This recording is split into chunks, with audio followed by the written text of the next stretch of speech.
மனம் திரும்பணும், அப்புறம் சாட்சியா இருக்கணும், அப்புறம்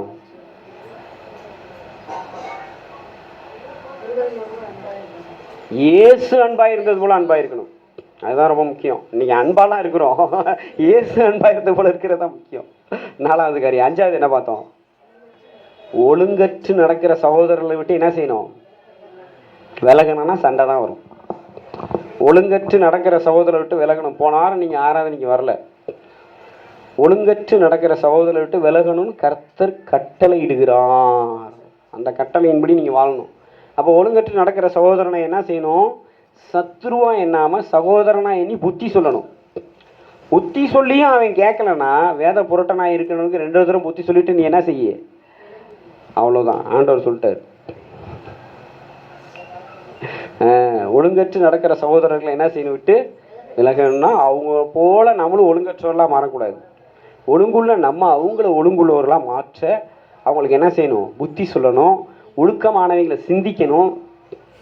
புண்ணியம் எதுவோ புகழ் எதுவோ ஒழுக்கம் உடைகளை அவைகளையே சிந்தித்து கொண்டிருங்கள். இதெல்லாம் நம்ம கடந்த வாரத்தில் பிலிப்பியர் 4:8 பார்த்தோம். கர்த்தருக்கு மகிமை உண்டாகட்டும்.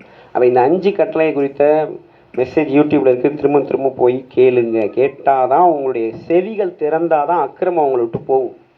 செவி திறக்கலன்னா அக்கிரமம் போகலன்னா உங்கள் வாழ்க்கையில் மாற்றம் வராது. தயவு செஞ்சு கடவுளுடைய வார்த்தையை கேளுங்க.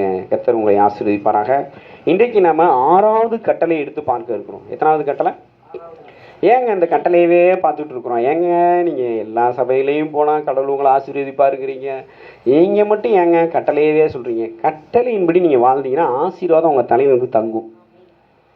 வேதவசனம் என்ன சொல்லுது? நீதிமொழிகள் 10:6 நீதிமானுடைய சிரசில் ஆசீர்வாதம் தங்கும். நீதிமானுடைய சிரசில் ஆசீர்வாதம் தங்கும். நீதிமான்னா எசேக்கியேல் 18:9 என்ன சொல்லுது? என் கட்டளையின்படி செய்து என் நியாயங்களை கைக்கொண்டு உண்மையாக இருப்பானாகில் அவனே நீதிமான், அவன் பிழைக்கவே பிழைப்பான். அதுக்கு தான் இந்த கட்டளைகளை சொல்லி கொடுத்துட்ருக்குறோம். அதுக்கு தான் என்ன செய்கிறோம்? இந்த கட்டளைகளை சொல்லி கொடுத்துட்ருக்குறோம். கவனமாக கேளுங்க. இன்றைக்கி நம்ம பார்க்க இருக்கிற கட்டளை என்ன அப்படின்னா, மத்தேயு 7:21 எடுத்து வாசிங்க. மத்தேயு 7:21 எல்லாம் கவனமாக கேட்கணும். கடவுளுடைய வார்த்தை எப்படி கேட்கணும்? கவனமாக கேட்கணும். மத்தேயு 7:21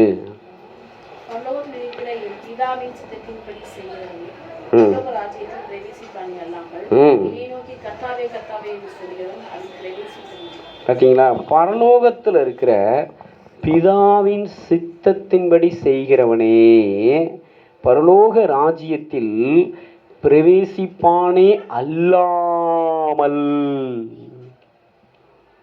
வேறு ஒருவனும் அதில் என்ன செய்ய முடியாது? பிரவேசிக்க முடியாது. நம்ம இயேசுவை கர்த்தாவே கர்த்தாவேன்னு அழைச்சித்தான் ஆகணும். அவரு சொல்லிட்டாருங்கிறதுக்காக அவரை நம்ம கர்த்தாவேன்னு அழைக்காம இருக்க முடியாது. இயேசுதான் நமக்கு கர்த்தர். அல்லேலூயா. ஆனால் நம்ம செய்ய வேண்டியது என்ன தெரியுமா? இங்கே நம்ம பார்க்கிற பிரதான கட்டளை என்ன அப்படின்னா, பிதாவின் சித்தத்தை செய்ய வேண்டும். என்ன செய்யணும்? யாருங்க ஒரு பிதா? இந்த வானம், இந்த பூமி, இந்த சமுத்திரம் எல்லாத்தையுமே பிதா தான் அவருடைய சித்தத்தின்படி உண்டாக்கி இருக்கிறார். வெளிப்படுத்தின விசேஷம் 4:11 எடுத்து வாசிங்க. வெளிப்படுத்தின விசேஷம் 4:11 எடுத்து வாசிங்க.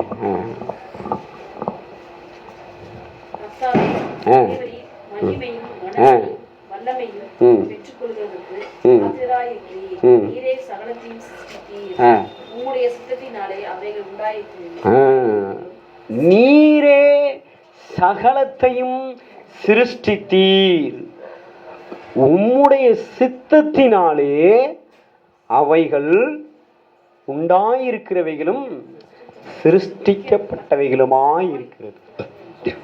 அப்போ இந்த பூமியில் நம்ம பார்க்கக்கூடிய எல்லாத்தையும், வானத்தில் நம்ம பார்க்கக்கூடிய எல்லாத்தையும், சமுத்திரத்தில் நம்ம பார்க்கக்கூடிய எல்லாத்தையும், நம்மெல்லாம் பார்க்கவே முடியாத பரலோகத்தில் இருக்கிற எல்லாவற்றையும், நம்மெல்லாம் பார்க்கவே முடியாத பாதாளத்தில் இருக்கிற எல்லாவற்றையும் சிருஷ்டித்தவர் அவருடைய சித்தத்தின்படி சிருஷ்டிச்சிருக்கிறாரு. அல்லேலூயா. அவர் தாங்க பிதா. அவர் தான் யாரா இருக்கிறாரு? பிதா. யோவான் 17:3 எடுத்து வாசிங்க. அவரை குறித்து அங்கே ஒரு டைட்டில் வருது. என்ன வருது? 3 ஒன்றான மெய் தெய்வம். பிதாவுக்கு பேர் என்னது? ஒன்றான மெய் தெய்வம். அல்லேலூயா. இந்த உலகத்திலேயே ஒரு மெய்யான கடவுள் யார் தெரியுமா? பிதாவாகிய தேவன் தான். அல்லேலூயா. அப்ப இயேசு ஆவியானவர், இயேசும் ஆவியானவரும் மெய்யான கடவுள் தான். அதில் சந்தேகமே படாதீங்க. ஓகேவா? அப்போ அந்த பிதாவாகிய தேவனுக்கு இருதயத்தில் என்ன இருக்குதுன்னா சித்தம் இருக்கிறது. நம்ம எல்லாரை குறித்தும் ஒரு சித்தம் இருக்குது பிதாவுக்கு. நம்ம எல்லாரை குறித்தும் பிதாவுக்கு என்ன இருக்குது? ஒரு சித்தம் இருக்கிறது. இப்போ பாருங்க, காற்றை குறித்த பிதாவுடைய சித்தம் என்ன தெரியுமா உங்களுக்கு? காற்றை குறித்த பிதாவோட சித்தம். காற்றை யாராவது கண்ணில் பார்த்துருக்கிறீங்களா? ஏன் முடியாது?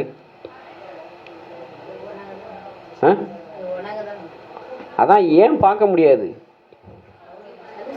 சிருஷ்டிக்கும் போதே அது அவருடைய சித்தம். சிருஷ்டிக்கும் போதே அது சித்தம். அதே மாதிரி தான் இங்கே உட்காந்துருக்கோம் பார்த்தீங்களா? நம்ம எல்லாரையுமே தாயின் கருவில் உருவாகிறதுக்கு முன்னாலேயே, உலக தோற்றத்துக்கு முன்னாலேயே நம்ம எல்லார் மேலேயும் பிதா என்ன வச்சிருக்கிறாரு? சித்தம் வச்சிருக்கிறாரு. அல்லேலூயா. பாருங்களேன், நமக்கு ஏன் பிதா 4 கண்ணு கொடுக்கல? யாருக்காவது 4 கண்ணு இருக்கா?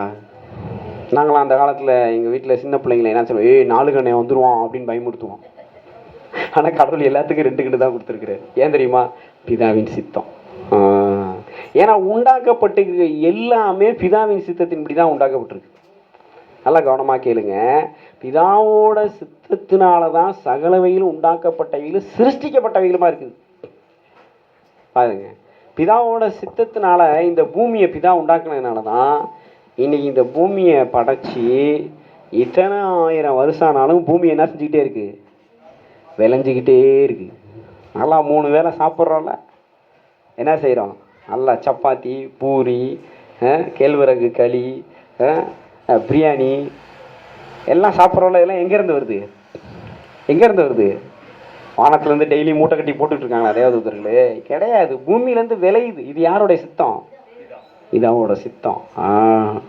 அப்போ பாருங்க, நம்ம ஒவ்வொருத்தரை குறித்தும் ஒரு தனிப்பட்ட சித்தம் பிதா வச்சிருக்கிறார்.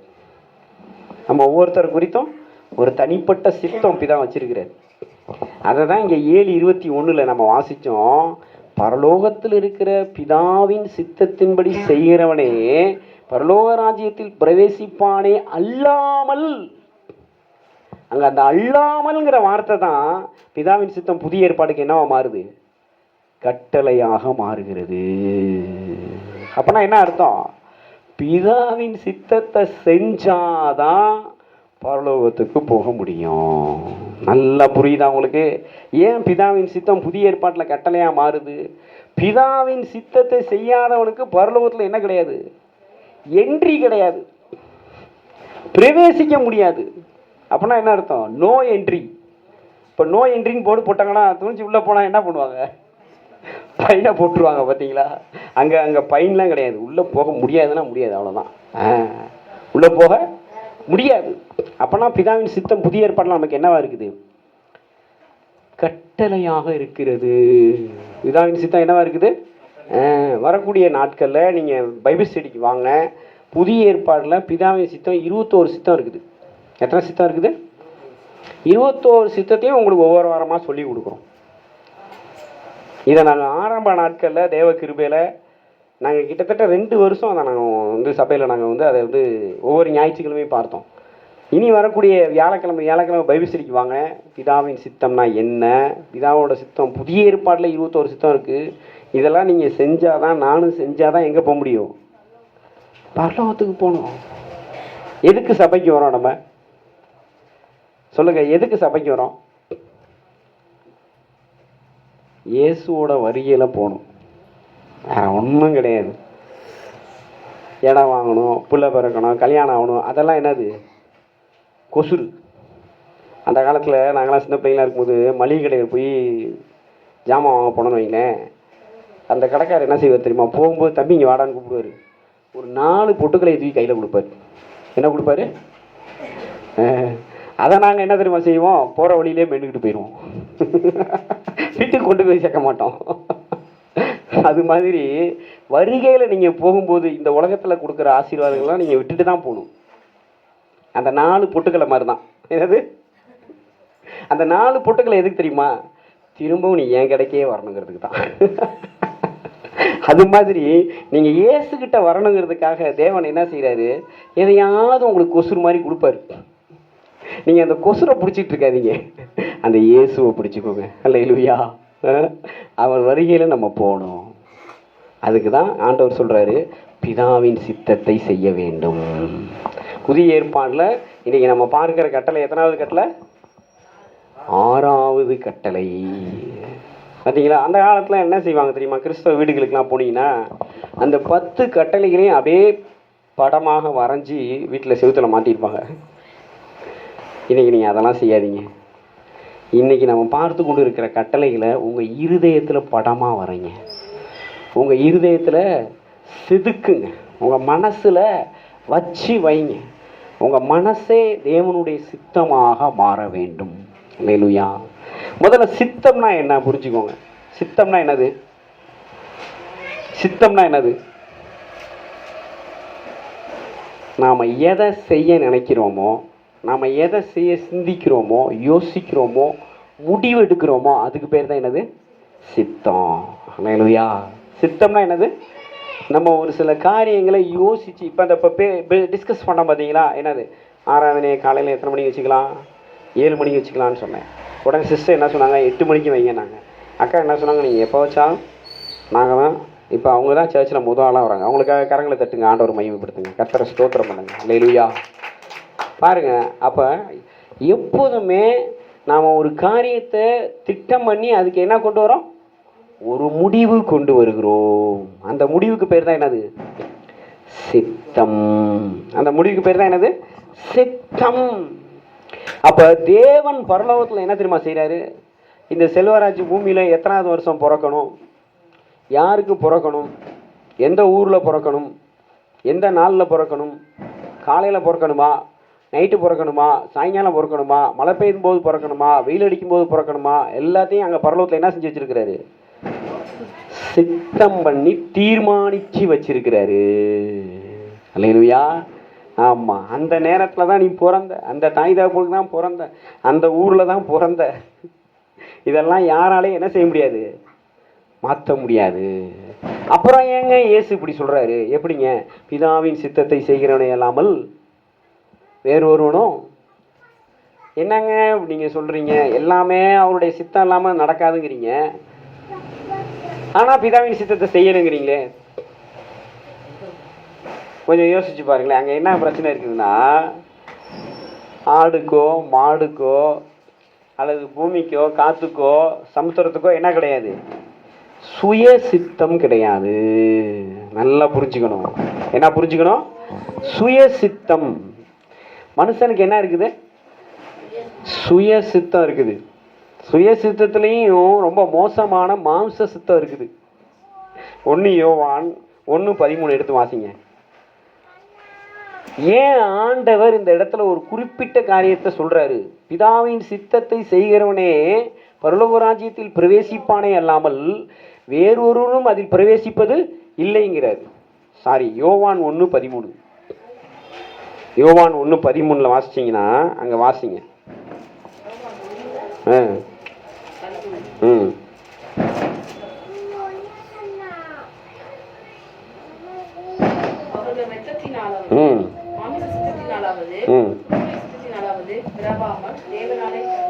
மாமிச சித்தம், இன்னொன்று என்னது? புருஷ சித்தம். பார்த்தீங்களா? இதுக்கு பேர் தான் என்னது? சுய சித்தம். இதுக்கு பேர் தான் என்னது? சுய சித்தம். இப்போ புதிய ஏற்பாட்டில் உங்களுக்கு 21 சித்தம் தெரிஞ்சவங்க மாத்திரம் கையை தூக்குங்களேன். புதிய ஏற்பாட்டில் 21 சித்தம் தெரியாது. பார்த்தீங்களா? தேவசித்தமே தெரியல, எப்படி நம்ம தேவசித்தத்தை செய்வோம்? அதுதான் பைபிள் ஸ்டடி வைக்கிறோம் வாங்க அப்படின்னு சொல்கிறேன். புரியுதா? அப்போ முதல்ல நம்முடைய வாழ்க்கையில் தேவசித்தத்தை நமக்கு தெரியலை. ஆனால் இந்த தெரியாத தேவ சித்தத்தையுமே செய்ய விடாம தடுக்கிறது எது தெரியுமா? அதுதான் சுயசித்தம். சரிங்க, கொஞ்சம் எனக்கு பைபிள் தெரியுங்க. ஒரு சில பேர் சொல்கிறாங்க, இப்போ என்ன மாதிரி ஆளுங்களாம் சொல்கிறோம், எனக்கு தேவசித்தம் 21 தெரியும் அப்படிங்கிறோம். எங்களையுமே செய்ய விடாமல் தடுக்கிறது எது தெரியுமா? மாம்ச சித்தம், சுயசித்தம். இந்த சுயசித்தம் என்ன செய்யுது? தேவ சித்தத்தை செய்ய விடாம பாடாப்படுத்தி எடுக்குது. இயலாமா வேண்டாமா, போகலாமா வேண்டாமா, இது காலையில் சீக்கிரம் எந்திரிக்கலாமா வேண்டாமா. மாம்சம் சொல்லும், நல்ல குளிருது, ஃபேன் வேற ஓடுது, இழுத்து மூடி தூங்குவையா, இப்போ தூங்கினாதான் பகலில் எங்கே தூங்க முடியும், அங்கே போகணும்ல இங்கே போகணும்லன்னு சொல்லும் பாருங்க. அப்படி சொல்லிட்டு இருக்கும்போதே கண்ணு மாம்ச சித்தம். என்ன சித்தம்? ஆண்டவருடைய சித்தம் வந்து நீங்கள் நல்ல வேதத்தை வாசிக்கணும்னு. சுயசித்தம் என்ன தெரியுமா? நல்லா செல்ஃபோனை பார்த்துக்கிட்டே இருக்கும். வாடா எல்லாத்தையும் பைபிளை படித்தேன், அந்த பாஸ்டர் என்ன அவர் என்ன மாடி வீடு இருக்கா அவருக்கு, அவர் என்ன இனோவா கார் வச்சுருக்கிறாரா, அந்தாலே வாடகை சர்ச்சை கொடுக்காம உட்காந்துட்டு இருக்கிறான். நம்ம செல்ஃபோனை பார்த்துக்கிட்டே இருந்தோன்னா விரல் பாதி தேஞ்சு போயிடும், அதுதானே நமக்கு முக்கியம் அப்படின்னு சுயசித்தம் என்ன செய்யும்? செல்ஃபோனை பாருங்க. அதுக்கு பேர் தான் என்னது? மாம்ச சித்தம். அதுக்கு பேர் தான் என்னது? மாம்ச சித்தம். இந்த மாம்ச சித்தம் என்ன செய்யும் அப்படின்னா, தேவ சித்தத்தை அறிய விடாமல் தடுக்கும். நல்லா கவனமாக கேளுங்க. மாம்ச சித்தம் என்ன செய்யும்? புறஜாதிகளின் இஷ்டப்படி உங்களை அலைய விடும். இங்கே போ, அங்கே போ, அந்த கோயிலுக்கு போ, இந்த கோயிலுக்கு போ, இந்த பூசாரிட்ட போ, அந்த பூசாரிட்ட போ, அந்த கயிறை கட்டு, இந்த மயிரை கட்டுன்னு சொல்லி என்ன செய்யும்? உங்களை பைத்தியமாக அலைய விடும். மாம்ச சித்தம், உலக சித்தம், பிசாசின் சித்தம். இந்த 3 தடைகள் வந்து உங்களை தேவ சித்தத்தை செய்ய விடாது. அதனால தான் அங்கே இயேசு சொல்கிறாரு, கட்டளையாக சொல்கிறாரு புதிய ஏற்பாட்டில், இதை 3ஐயும் நீ ஜெயிச்சு பிதாவோட சித்தத்தை செஞ்சா உனக்கு பரலோகத்தில் என்ட்ரி உண்டு. அல்லேலூயா சொல்லுங்களேன். அல்லேலூயா. பரலோகத்தில் என்ட்ரி வேணுமா வேணாமா? இந்த உலகத்தில் நம்ம எல்லாரும் பிறக்கும் போதே நம்ம எல்லாரும் பரலோகத்துக்கு போகணுங்கிறது பிதாவினுடைய சித்தம். இப்போ பரமண்டலங்க ஜபத்தில் இயேசு என்ன கற்றுக் கொடுக்குறாரு? இயேசு என்ன கற்றுக் கொடுக்குறாரு? அவங்க கரெக்டாக சொல்லுவாங்க. ஏன்னா டெய்லி அந்த ஜபம் அவங்க பண்ணிகிட்டு இருக்கிறாங்க. பரலோகத்தில் இருக்கிற எங்கள் பிதாவே, உம்முடைய நாமம் பரிசுத்தப்படுவதாக, உம்முடைய ராஜ்யம் வருவதாக, உம்முடைய சித்தம் பரலோகத்தில் செய்யப்படுவது போல பூலோகத்திலும் செய்யப்படுவதாக. பார்த்தீங்களா? ஆண்டவர் கற்றுக் கொடுத்த செபத்தில் முதல் விண்ணப்பம் என்ன தெரியுமா? தேவனை துதிச்சிட்டு அவரை உயர்த்திட்டு அவருடைய சித்தத்தை செய்யணும்னு சொல்லி கொடுத்துருக்குறாரு. ஒரு கிறிஸ்தவனுக்கு கிறிஸ்து கற்றுக் கொடுத்த ஜெபத்தினுடைய முதல் ஜெபம் என்ன தெரியுமா? அவருடைய சித்தத்தை செய்யப்படும். ஏன் தெரியுமா? அதுதான் நம்மளை பரலோகத்தில் கொண்டு போய் சேர்க்கும். அதுதான் தேவன் நமக்கு கொடுத்துருக்கிற பிரதான கட்டளை. தேவ சித்தத்தை செய்யாதவன் யாரு? தேவ சித்தத்தை செய்யாதவன் யாரு? அவன் கிறிஸ்தவனே கிடையாது. தேவ சித்தத்தை செய்யாதவன் யாரு? அவன் நீதிமானே கிடையாது. தேவ சித்தத்தை செய்யலைன்னா ஆசீர்வாதம் உங்களை விட்டு வேறு தேவ சித்தத்தை செய்கிறவங்கள்ட்ட போயிடும். நல்லா விளங்கிக்கோங்க. தேவ சித்தம் ஏன் தேவன் கட்டளையாக வச்சிருக்கிறாரு? உன் கிரீடத்தை வேறு ஒருவனும் எடுத்துக்கொள்ளாதபடிக்கு உனக்குள்ளதை பற்றி கொண்டிரு. ஆண்டவர் என்ன சொல்றாரு? உனக்குள்ளதுங்கிறது என்னது? உன்னை குறித்த தேவ சித்தம் என்ன? நம்முடைய ஆவிக்குரிய வாழ்க்கையை குறித்த தேவ சித்தம் இருக்கிறது. நல்லா புரிஞ்சுக்கோங்க. முதல்ல என்ன இருக்குது? நம்ம ஆவிக்குரிய வாழ்க்கையை குறித்த தேவ சித்தம் இருக்குது. ரெண்டாவது, இந்த உலக வாழ்க்கையில நம்ம வாழக்கூடிய வாழ்க்கைக்கான ஒரு தேவ சித்தம் இருக்குது. மூணாவது, நம்ம நித்திய வாழ்க்கைக்கான தேவ சித்தம் இருக்கிறது. இந்த 3 சித்தத்தையும் யார் வச்சிருக்கிறாரா? பிதா வச்சிருக்கிறாரு. நல்ல கவனமா கேளுங்க. இந்த 3 சித்தத்தை யாருக்குள்ள வச்சிருக்கிறாரு? இயேசுக்குள்ளாக வச்சிருக்கிறாரு. இந்த 3 சித்தத்தையும் நீங்க யாரை வச்சுதான் செய்ய முடியும்? ஆவியானவரை கொண்டு தான் செய்ய முடியும். ஒன்று ஆவிக்குரிய சித்தம், ரெண்டாவது இந்த உலக பிரகாரமான சித்தம், மூணாவது நித்திய சித்தம். இந்த 3 சித்தத்தையும் நாம் நிச்சயமாக நிறைவேற்றித்தான் ஆகணும். அதெல்லாம் எனக்கு தெரியாதுங்க அப்படின்னா நரகத்தில் போய் அப்படியே ஜாலியாக என்ன செய்யலாம், நெருப்பு கடலில் நீந்திக்கிட்டே இருக்கலாம். நரகத்தில் போய் நெருப்பு கடலில் நீந்துன்னு எத்தனை பேருக்கு ஆசையாக இருக்குது இல்லையா? அப்போ பிதாவின் சித்தத்தை அறிஞ்சு கொள்ள பைபிள் ஸ்டடிக்கு வாங்க. 21 சித்தத்தையும் கற்றுக்கொள்ளுங்க. பிதாவின் சித்தத்தை செய்ய விடாமல் பிசாசும் உங்களை பயங்கரமாக போராடுவான். பிதாவின் சித்தத்தை செய்ய விடாமல் பிசாசு என்ன செய்வான், உங்களை வஞ்சிப்பான். அவனுக்கு பேர் என்ன தெரியுமா? வஞ்சகன். அவன் கையில் என்ன தெரியுமா வச்சிருக்கிறான்? கொடிய வலையை வச்சிருக்கிறான். என்ன வலை? அதுக்கு பேர் கொடிய வலை. எவன்டா மாட்டுவான்னு பார்த்துக்கிட்டு என்ன செஞ்சுட்டு இருக்கிறான்? அந்த வலையை கையில் வச்சுக்கிட்டு பூமி எங்க சுற்றி திரிகிறான். பூமி எங்க எப்படி திரிகிறான்? இயேசு இந்த பூமியில வாழ்ந்தப்ப எவனடா விடுதலை ஆக்கலான்னு அவரு சுத்தி திரிஞ்சாரு. இப்ப ஆவியானவர் நம்மளெல்லாம் கையில வச்சுக்கிட்டு சுத்தி திரிஞ்சிட்டு இருக்கிறாரு. பூமி எங்கும் உலாவி கொண்டு இருக்கிறார். ஆவியானவர் என்ன செஞ்சிட்டு இருக்கிறாரு? இன்னைக்கு நம்ம சபையில ஆராதனையில் ஆவியானவர் உலாவினார். இப்பவும் ஆவியானவர் பேசிட்டு இருக்கிறார். புரியுதா உங்களுக்கு? அப்ப ஏன் இதெல்லாம், எதுக்காக இதெல்லாம்? சும்மா இங்க 2-3 சேர் காலியா இருக்கு, அது நிரம்பணுங்கிறதுக்காகவா?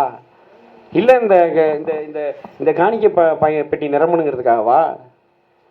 இல்ல உங்களுடைய சரீர தேவைகள் குணமாகணும், உங்களுடைய பிரச்சனைகள் தீரணுங்கிறதுக்காகவா? அதெல்லாம் கொசுறு. அது நீங்க கேட்டாலும் கேட்கலாம், நீங்க வந்துட்டீங்கனாலும் கர்த்தர் கொடுப்பார். ஆனா தேவ சித்தத்தை செஞ்சாதான் பரலோகத்துக்குள்ள என்ட்ரி ஆக முடியும். அல்லேலூயா. புரியுதா உங்களுக்கு? ஏன் தேவ சித்தத்தை குறித்து பிதா ஏன் கட்டளையா கொடுத்துருக்கிறாரு? தேவ சித்தத்தை ஏன் புதிய ஏற்பாட்டு சபைக்கு கட்டளையா கொடுத்துருக்கிறாரு? அதை செஞ்சாதான் பரலோகத்துக்குள்ள போக முடியும். சபைக்கு எதுக்காக வந்திருக்கிறீங்க? தேவ சித்தத்தை அறிந்து கொள்ள, தேவ சித்தத்தின்படி வாழ, தேவ சித்தத்துக்கு ஒப்பு கொடுக்க. தேவ சித்தமே தெரியாம எப்படிங்க நீங்க தேவ சித்தத்தை செய்ய முடியும்? 3 சித்தம் சொல்லி கொடுத்தேன். இதுக்கு முன்னாடி இந்த 3 சித்தம் இருக்குன்னாது உங்களுக்கு தெரியுமா? ஒன்று ஆவிக்குரிய சித்தம், இன்னொன்று உலக பிரகாரமான சித்தம், இன்னொன்று என்னது? இந்த பாசமா இன்னைக்கு இங்கே உட்காந்துருக்காங்களா, அது என்ன தெரியுமா? இங்கே தான் உட்காரணும் தேவன் அங்கே எழுதி வச்சுட்டு, அதனால இந்த அம்மா இங்கே உட்காந்துருக்காங்க. இது தேவ சித்தம். தேவ சித்தம் எல்லாமே தேவன் அவருடைய சித்தத்தின்படி தான் செய்கிறது. அப்போ நம்ம என்னங்க செய்யணும்? முதல்ல ஒரு 4 காரியத்தை கற்றுக் கொடுக்குறேன், நறுக்குன்னு கேட்டு புரிஞ்சுக்கோங்க. இன்னும் 10 நிமிஷத்துல நம்ம என்ன செய்ய போகிறோம்? முடிக்க போகிறோம். முதல்ல தேவ சித்தத்தை செய்கிறதுக்கு இயேசு என்ன செஞ்சார் பாருங்க. எடுத்து வாசிங்க. லூக்கா 22:42.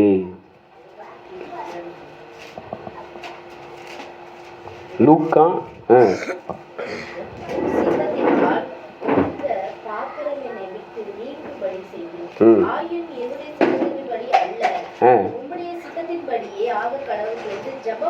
பார்த்தீங்களா? முதல்ல என்ன செய்யணும்? இயேசு எப்படி அவர் பிதாவின் சித்தத்துக்கு ஒப்பு கொடுத்தாரு அப்படின்னா, என் சித்தத்தின்படி அல்ல. எப்பவுமே இதை நீங்க ஜெபத்துல சொல்ல பழக வேண்டும். ஏன் சித்தத்தின்படி அல்ல. சொல்லுங்க பாப்பா எல்லாரும் ஆயத்தம். ஏன் சித்தத்தின்படி அல்ல. ஏன் தெரியுமா? நம்ம நேற்று உண்டானவர்கள். நம்மலாம் எப்போ உண்டானவர்கள்? நேற்று உண்டானவர்கள். நம்மெல்லாம் புகையை போல கடந்து போகிறவர்கள், புல்லை போல பூவை போல உலர்ந்து உதிர்ந்து போகிறவர்கள். நமக்கு சுய சித்தத்தை நம்ம கொண்டு வாழ்ந்தோம்னா, மாம்சத்தை கொண்டு வாழ்ந்தோம்னா தேவ சித்தத்தை அறிய முடியாது, தேவ சித்தத்தை நிறைவேற்ற முடியாது. இயேசுவே தேவகுமாரன், மனுஷகுமாரன் அந்த பூமியில வந்து செத்த லாசரோலாம் உயிரோடு எழுப்பினவர் பிதாவிட்ட எப்படி ஜெபிக்கிறாரு? என் சித்தத்தின்படி அல்ல. முதல்ல அதுதான். நீங்க சுய சித்தத்தை வச்சுக்கிட்டு தேவ சித்தத்தை ஒரு காலம் நிறைவேற்ற முடியாது. மாம்ச சித்தத்தை வச்சுக்கிட்டு தேவ சித்தத்தை ஒரு காலம் நிறைவேற்ற முடியாது. நல்லா புரிஞ்சுக்கோங்க, நல்லா புரிஞ்சுக்கோங்க. அதனாலதான் இயேசு சற்று கொடுக்குறாரு, என் சித்தத்தின்படி அல்ல. அதை முதல்ல ஸ்ட்ராங்கா இருக்கணும். உங்களுக்குள்ள 1000 ஆசைகள் இருக்கும். உங்களுக்குள்ள எத்தனை ஆசைகள் இருக்கும்? 1000 கனவுகள் இருக்கலாம். சிறகடிச்சு பறக்கணும் போலலாம் தோணும். ஆனா தேவனுக்கு முன்பாக வந்து என்ன தெரியுமா சொல்லணும்? என் சித்தத்தின்படி அல்ல. உங்கள் சித்தத்தின்படி ஆகட்டும் ஆண்டவரே. ஆண்டவர்கிட்ட என்ன சொல்லணும்? அதை தான் இயேசு ஜெபத்தில் கற்றுக் கொடுத்தாரு. பரலோகத்தில் உங்கள் சித்தம் செய்யப்படுவது போல பூமியிலேயும் உங்கள் சித்தம் செய்யப்படுவதாக. அதை சிலுவைக்கு போகிறதுக்கு மேலே ஜெபிச்சு காண்பிக்கிறார். என் சித்தத்தின்படி அல்ல, உம்முடைய சித்தத்தின்படி ஆக கடவுது. முதல்ல என்ன செய்யணும்? தேவ சித்தத்துக்காக செபிக்க வேண்டும். நீங்கள் தேவ சித்தத்துக்காக தினந்தோறும் காலையில் எந்திரிச்சு ஜெபிக்க வேண்டும். கடமைக்காக சொன்னதே சொல்லி ஜெபிக்கிற ஜெபத்தில் கூட நாம் சொல்கிற இந்த கிறிஸ்து கற்றுக் கொடுத்ததான கர்த்தர் கற்றுக் கொடுத்த இந்த ஜெபம் இருக்குது பார்த்தீங்களா, அது உங்கள் வாழ்க்கையை மாற்றும். நிச்சயமாக மாற்றும். நிச்சயமாக மாற்றும். ஆகையினால அந்த ஜெபத்தை நீங்கள் செய்யுங்க. என்ன ஜெபத்தை செய்யணும்? என் சித்தத்தின்படி அல்ல, உம்முடைய சித்தத்தின்படி ஆக கடவுது. இரண்டாவதாக பார்க்கிறோம், இந்த சித்தத்தை செய்யறதுக்கு எது தடையாக இருக்குது? மாமிச சித்தம். இந்த மாம்சத்துக்கும் கலாத்தியர் எடுத்து வாசிங்க 5:24. இது நீங்கள் செய்ய முடியாது, ஆனால் இதை நீங்கள் அறிஞ்சிக்கிட்டீங்கன்னா போதும். மிக 3 காரியம் சொன்ன பார்த்தீங்களா, இதை நீங்கள் அறிஞ்சிக்கிட்டீங்கனாலே போதும். அது உங்களுக்குள்ள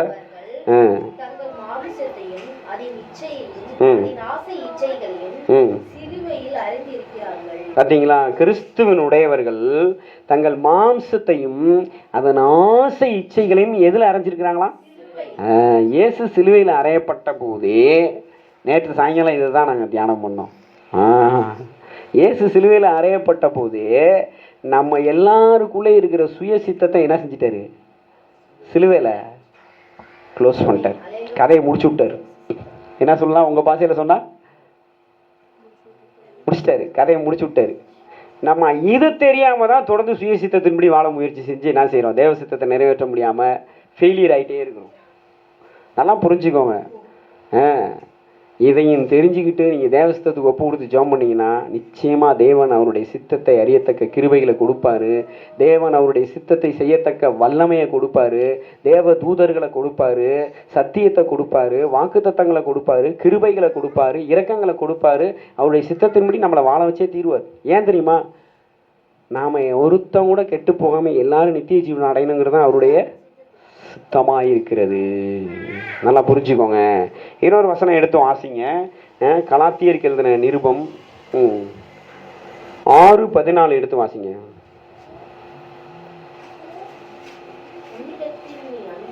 கலாத்தியர் 6:14.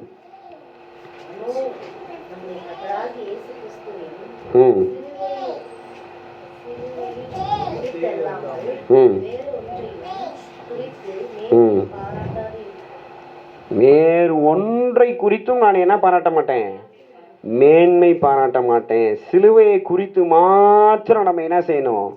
மேன்மை பாராட்ட வேண்டும். வேற எதை குறித்தும் மேன்மை பாராட்டினீங்கன்னா நிச்சயமாக அது உங்களை தேவ சித்தத்தை விட்டு உலக சித்தத்துக்குள்ளாக கொண்டு போகும். அந்தோணியார் அதை செஞ்சார், செவுத்தியார் இதை செஞ்சார். அது எல்லாருமே இயேசுவை பார்த்து தான். இயேசு தான் அந்தோணியாருக்குள்ளே இருந்தே அதை செஞ்சார். அந்தோணியாரே இயேசு சிலுவையில் அறையப்பட்டப்போ அந்தோணியாருடைய சுயசுத்தமும் சிலுவையில் அறையப்பட்டுருச்சு. புரியுதா உங்களுக்கு? அந்தோணியாரால் ஒன்றுமே செய்ய முடியாது. அதே மாதிரி தான் நம்மளுமே. ஆனால் இயேசு வந்துட்டாருன்னா எல்லாமே செய்ய முடியும். அவங்க செஞ்சு காமிச்சாங்க, நம்மளும் இனிமேல் என்ன செய்ய போகிறோம்? செஞ்சு காமிக்க போகிறோம். அல்லேலூயா. அதுக்கு தான் ஆண்டவர் நம்மளை இங்கே கொண்டு வந்திருக்கிறார். ரைசலா. அப்போ நம்ம எதை குறித்து மேன்மை பாராட்டணும்? சிலுவையை குறித்து மேன்மை பாராட்ட வேண்டும். 3வது எடுத்து வாசிங்க. யாக்கோபு எழுதின நிருபம், இல்லைன்னா ஆதியாகமம் 3:15 எடுத்து வாசிங்க. ஆதியாகமம் 3:15.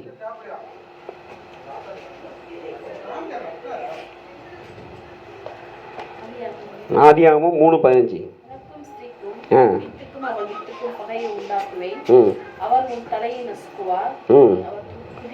அப்ப இயேசு என்ன செஞ்சிட்டாரு? சிலுவையில பிசாசோட தலையை நசுக்கிட்டார். இப்போ நமக்கு தலை யாரு?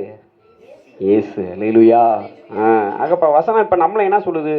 எடுத்து வாசிங்க. யாக்கோபு 4:8 எடுத்து வாசிங்க.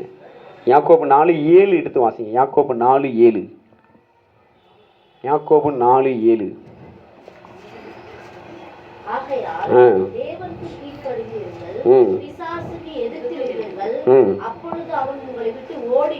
பார்த்தீங்களா? பிசாசை எதிர்த்து நின்னீங்கன்னா அவன் என்ன செய்வான்? உங்களுக்கு சுயசித்தம் இருந்தால் என்ன செய்வான்? மண்டையில் ஏறி உட்காந்து 2 ஓங்கு 2 தட்டுவான். ஆனால் உங்களுக்குள்ள தேவசித்தம் இருந்துச்சுன்னா நீங்கள் ஏற்றுனீங்கன்னா, ஏன் அப்பா இது நமக்கு செட் ஆகாது, நம்ம ஓடிடுவான். இப்போ 3 காரியத்தை கற்றுக்கிட்டீங்க. என்ன கற்றுக்கிட்டீங்க? சுயசித்தத்தை இயேசு சிலுவையில் என்ன செஞ்சிட்டாரு? கதையை முடிச்சு விட்டாரு. 2வது என்னது? உலகத்தை நம்ம ஜெயிக்கணும்னா சிலுவையை குறித்து மேன்மை பாராட்டணும்.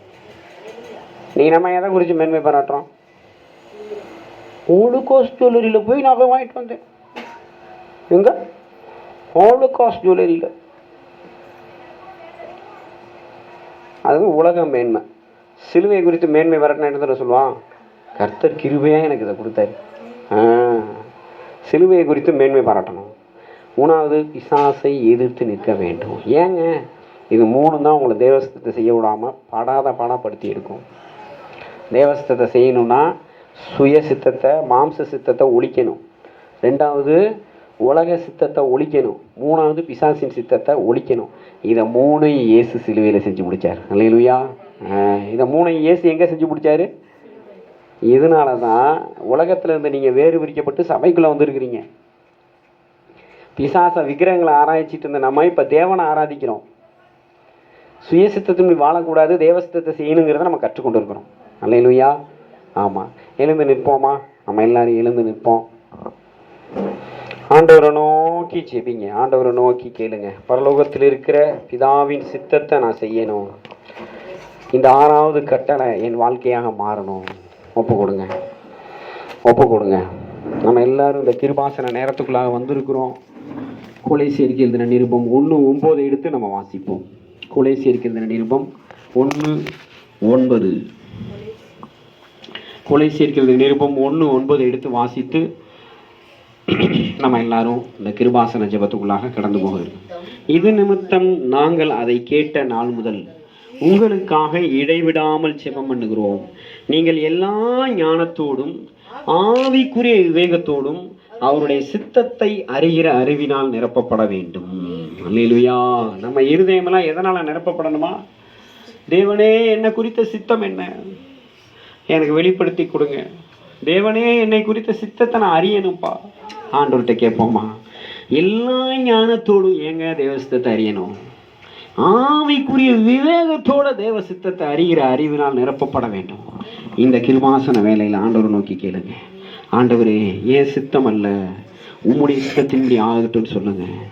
ஏன் சித்தத்தின்படி அல்ல, உம்முடைய சித்தத்தின்படி ஆகட்டும்னு ஆண்டவர்கிட்ட கேளுங்க. அப்பா, ஏன் சித்தம் அல்ல, உங்க சித்தம் ஆகட்டும். எனக்கு அவ்வளோ அனுபவம் இல்லை, ஆண்டவர்கிட்ட சொல்லுங்க. எனக்கு அவ்வளோ பத்தாது ஆண்டவரேன்னு சொல்லுங்க. உண்மையை சொல்லுங்க. என்னால் முடியாத ஆண்டவரேன்னு சொல்லுங்க. என்னால் முடியல ஆண்டவரேன்னு சொல்லுங்க. பிசாசு வஞ்சிக்கிறவனா இருக்கிறான். இந்த உலகம் எவனை விழுங்கலான்னு இருக்குது ஆண்டவரே. இந்த பொல்லாத பிரபஞ்சத்திலிருந்து, இந்த பொல்லாத உலகத்திலிருந்து சுய சித்தத்தின்படி வாழ்ந்து நாங்கள் கேட்டுக்கு எதுவாக போகாதபடிக்கு ஜீவனுக்கு எதுவாக போக எங்களுக்கு கிருபை கொடுங்கன்னு கேளுங்களேன். ஆண்டவரே, தேவ சித்தத்தை நிறைவேற்றி பரலோகத்தில் பிரவேசிக்கணும்ப்பா. ஒரு என்ட்ரி கார்டு வேணும் ஆண்டவரேன்னு கேளுங்க. ஒரு என்ட்ரி கார்டு வேணும்னு கேளுங்க. ஒரு நுழைவு சீட்டு வேணும்னு கேளுங்க ஆண்டவர்கிட்ட. ஆண்டவரே, எங்களுக்கு தேவ சித்தத்தை செய்யக்கூடிய ஞானத்தை கொடுங்கன்னு கேளுங்க. தேவ சித்தத்தை செய்யக்கூடிய விவேகத்தை தாங்கன்னு கேளுங்க. தேவ சித்தத்தை அறிகிற அறிவினால் நிரப்புங்கன்னு கேளுங்க. என் வாழ்வின் முழு ஏக்கமெல்லாம் உம் சித்தம் செய்வதுதான். என் வாழ்வின் முழு ஏக்கமெல்லாம் உம் சித்தம் செய்வதுதான். உம் சித்தம் செய்வதுதான். அப்படியே ஒப்பு கொடுப்போமா? அன்பின் தகப்பனே, இந்த நாளில் கூட கர்த்தர் இந்த 6வது கட்டளை எங்களுக்கு வெளிப்படுத்தி கொடுத்திருக்கிறீங்க.